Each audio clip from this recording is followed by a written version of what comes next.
warahmatullahi wabarakatuh. I have a brief moment to hop on here before I pick up my son from school, and I want to talk to you guys about an interaction that I had today in the women's locker room at my gym that was just really, really beautiful. And the reason why I feel it was so beautiful is because I had the opportunity to share an insight and perspective regarding Islam that not a lot of, I think, born Muslims or just Muslims in general maybe have, but especially non-Muslims. And the interaction was with a non-Muslim. And preface this, I converted to the faith about 7.5, 8 years ago.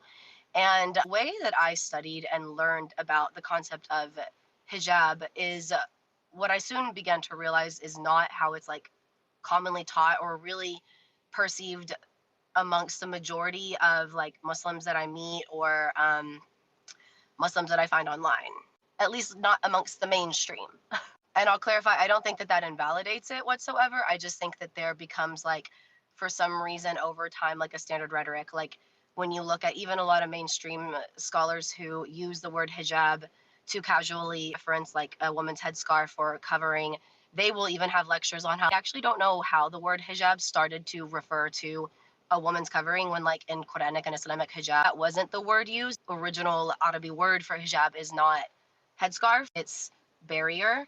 And that barrier applying to all Muslim men and women is physical and non-physical. So when I committed to Islam and I decided I had to start finding ways to implement hijab, learning ways to put hijab into my practice and allow it to start slowly changing me and guiding my life, it was an internal process first. The external implementation of hijab for me